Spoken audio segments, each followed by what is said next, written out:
help you? I was calling for Mary. I just got a voicemail from her about maybe like 4 minutes ago. I'm sorry, you got a message from what? A voicemail from Mary about 4 minutes ago. I was returning her phone call. And what was your name? Mariah Davidson.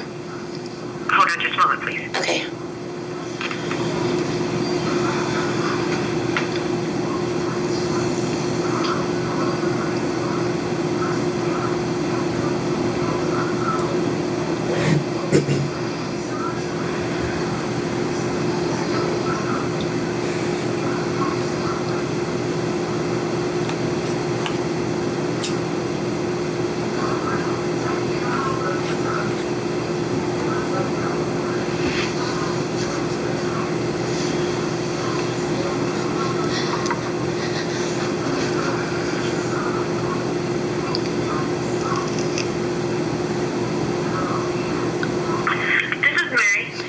Hi Mary, this is Mariah. I was giving you a call back. Yeah, I just wanted to reach out to you, let you know that I was able to talk to Dawn, to try to see what we could figure out. I also have a call into Brittany. I know you don't like Brittany. I know you want Brittany off your case. The court is not likely to remove her though, because I don't see, in everything that you've given me, I don't see enough evidence of bias. That's not to say that she's fair. The phone calls with Joe Kaiser, she states that she spoke with Brittany and Deb DeSanto, and they both said that the girls didn't have to go, but yet the police still came to my house 20 times. So if Joe believes that they were behaving unethically, Joe has the obligation to report them to the disciplinary council, or to have filed motions. So the court's going to look at me and say, Mary, all this happened so long ago. She had a different attorney. It's not an issue. We look at the transcript of the emergency custody hearing, and Brittany was actually supporting some of your client's positions when she says things like the girls had a physical reaction of fear to the idea of going to see their father, which is what you were saying. So the court's going to say Brittany's pretty fair based on just that last hearing. She wasn't against your client.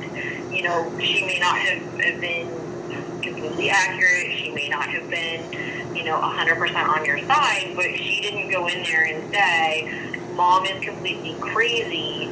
Mom is coaching you girls. She went in and said, the girls do exhibit fear at the idea of going to Dad. Yeah, How real it is, she says, I don't know.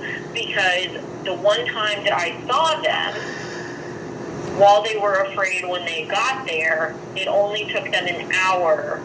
That's a lie. They didn't. My girls did not go outside, like she stated. They did nothing. They didn't feel comfortable at all. Here's the thing. I read the transcript. It does not say that she says the girls went outside.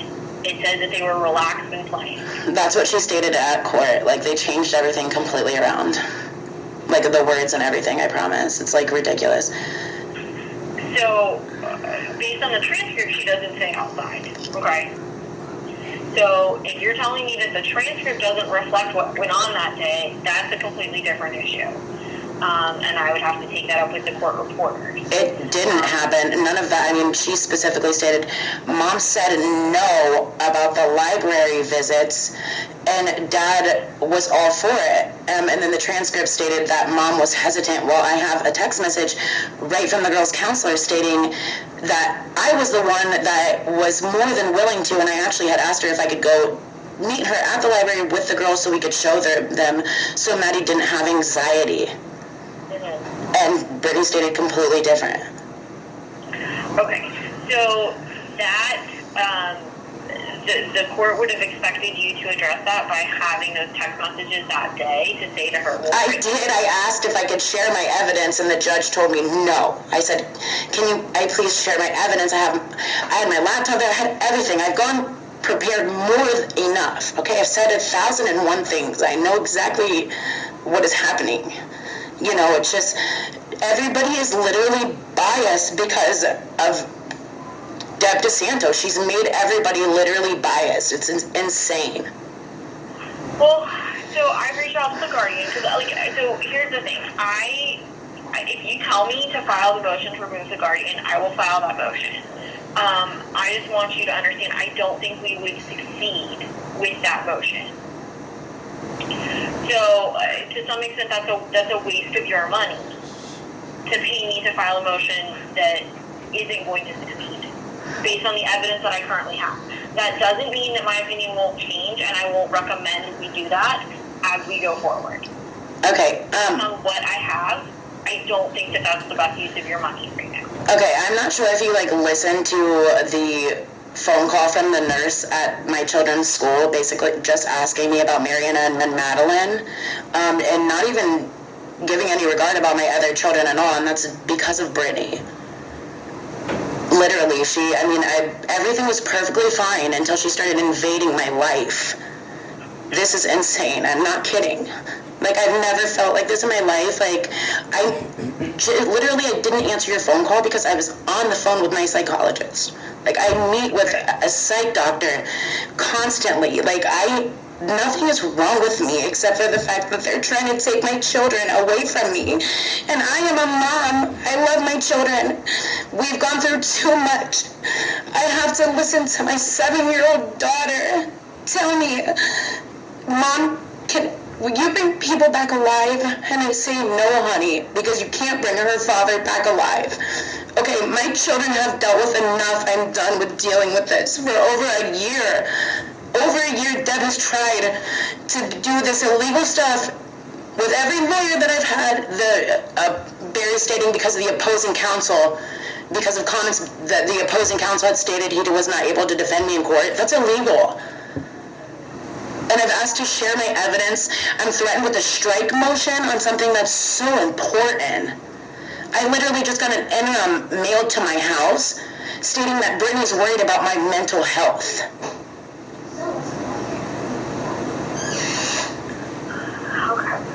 This is, this is insane. My daughters are literally they want to go to school so bad. They're like, Mom, we just want to be kids, but they don't want to get taken by him because he choked a cat in front of them.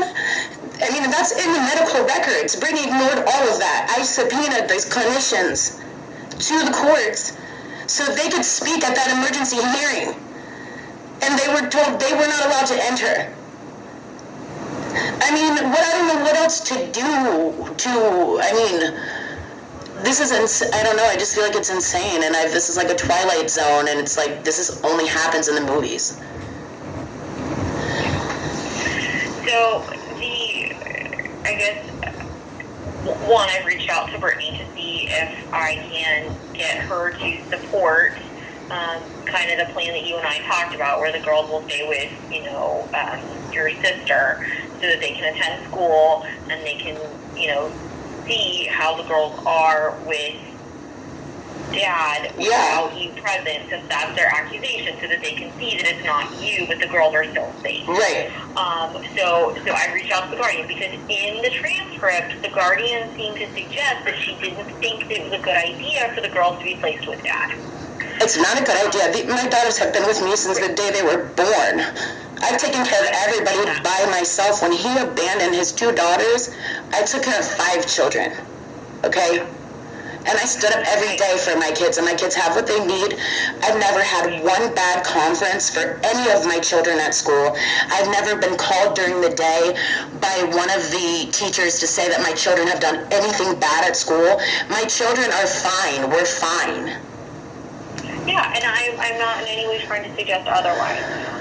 What I'm trying to do is figure out a way that we can keep the girls safe, but the Guardian and the court see that the girls are genuinely scared of Dad, that this is not something that you coached them and instructed them. Yeah, and I get that. And unfortunately, the only way to do that is to basically put them in a less than ideal situation, which is to have them meet their dad. Right.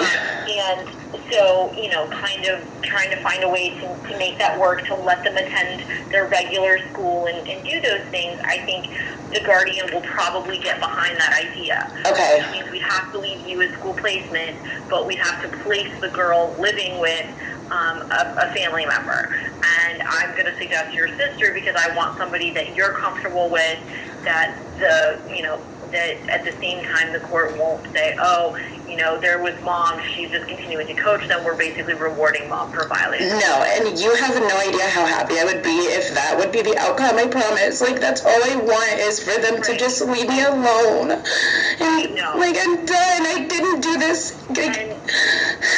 And so then the other thing that I'm thinking of doing, if the guardian doesn't get on board with that, is filing a motion for emergency custody on your behalf, basically alleging that the court should place the girls with somebody other than him for their health and safety. Yeah. Because it's my understanding that Mary has told your mom that she's going to get a gun and kill her dad.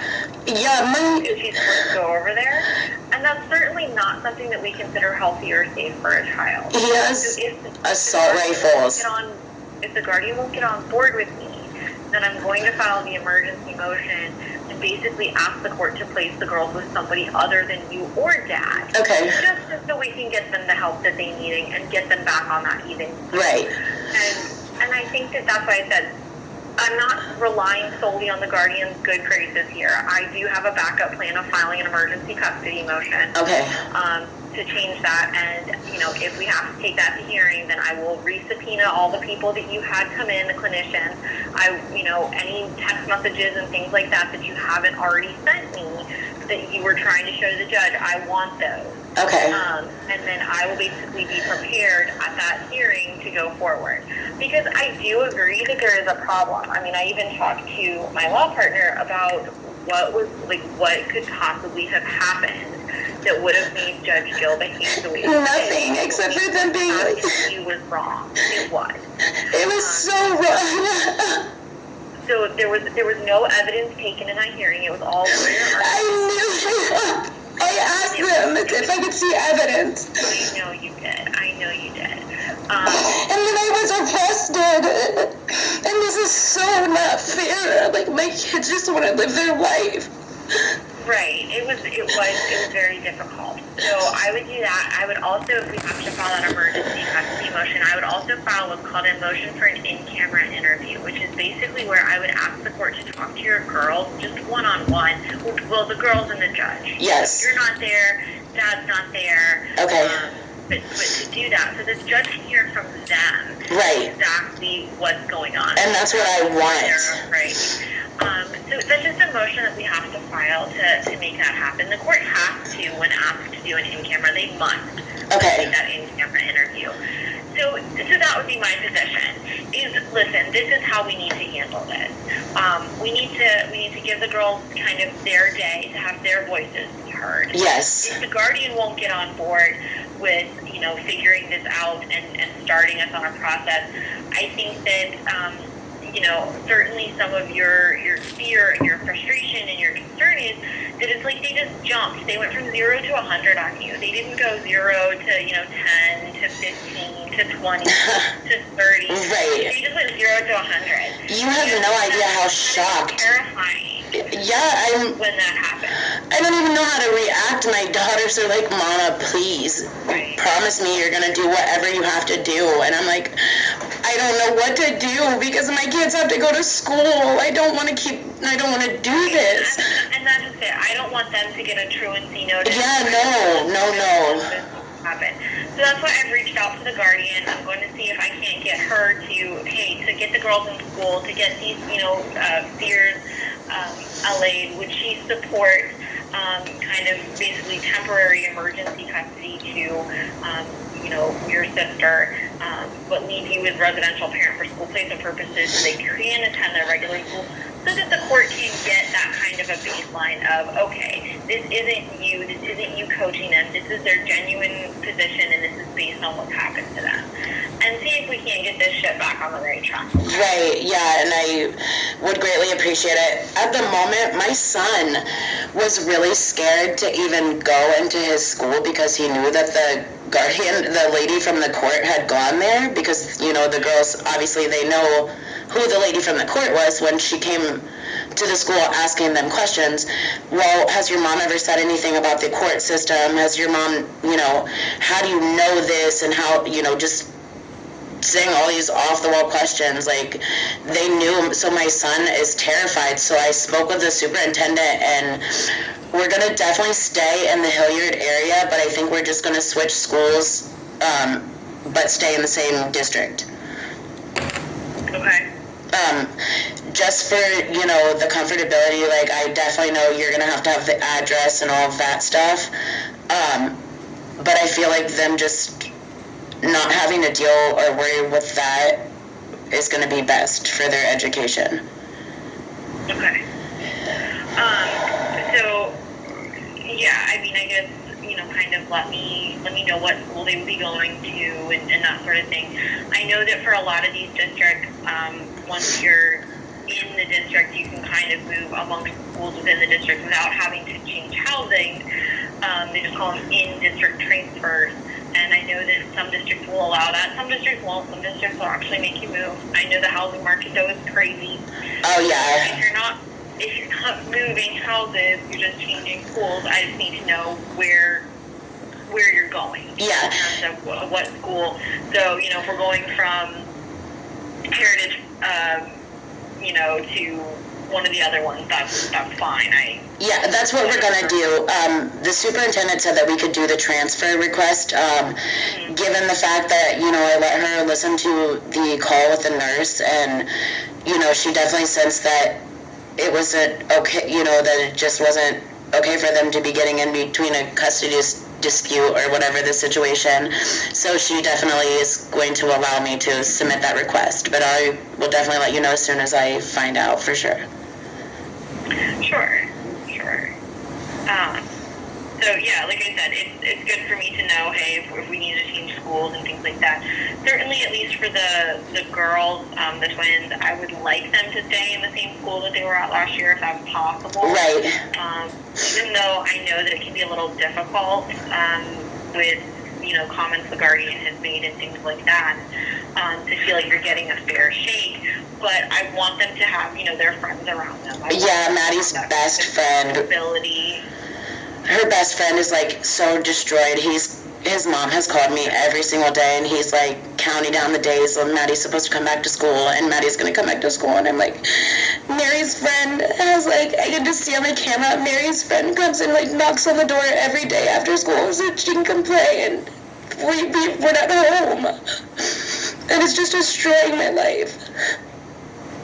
If the best thing, I would be more than happy for them just to be placed with my sister, because I'm ready for the court to hear that this has nothing to do with me. I gave him plenty of opportunity with his daughters, and then, that was his choice to do what he wanted to do with that. And I think it's so important that, at least a 10-year-old child has a voice, and I feel like they do. It's not as strong as a 12-year-old. Right. But they do have a voice. Yeah, my daughter Maddie's so smart and advanced, she's just I don't even know sometimes the stuff that she understands. I'm like, how do you even know that, and it's she's very, sophisticated. And Mary also is very intelligent and is more than willing. They want their voices to be heard. Mm-hmm. So, and I'm definitely happy with you calling me. I really appreciate it, and I'm happy with the moves that you've mentioned. I feel good. Okay. Yeah, so I know it wasn't quite as fast as you wanted.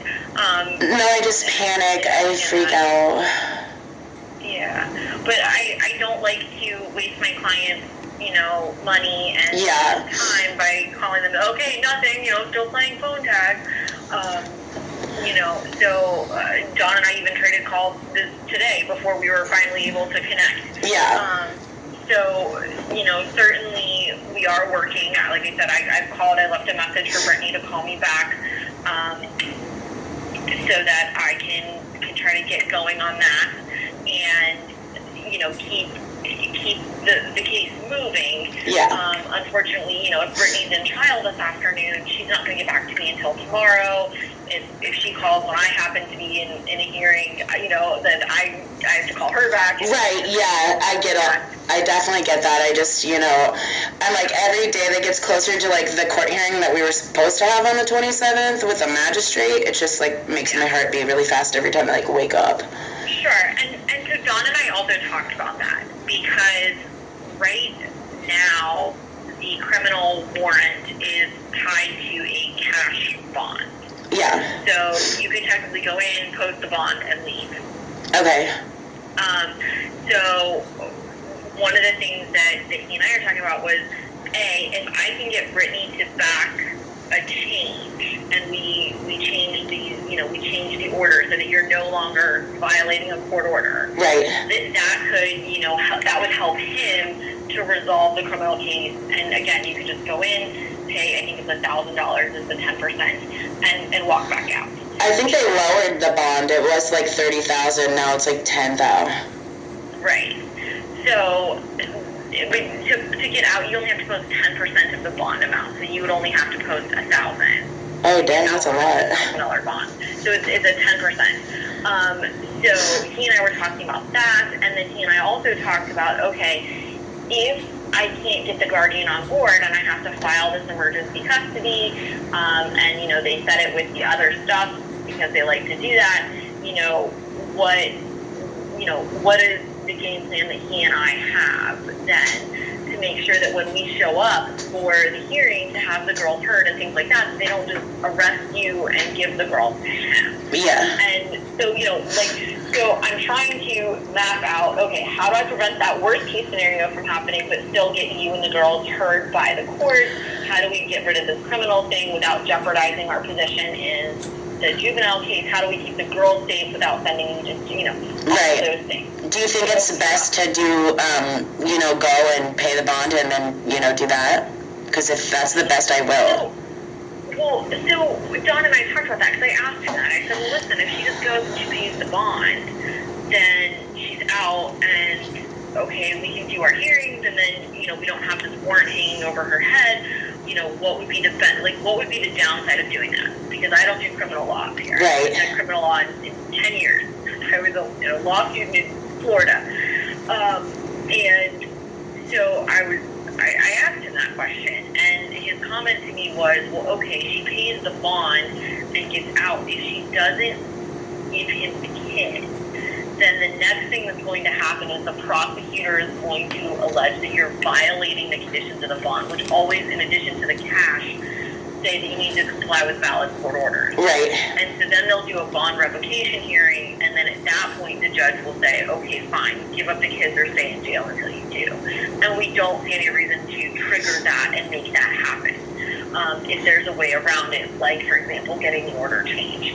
So we're going to try to get the order changed, and if we can't, then we'll go through and talk about those other issues. Okay? All right, that sounds good.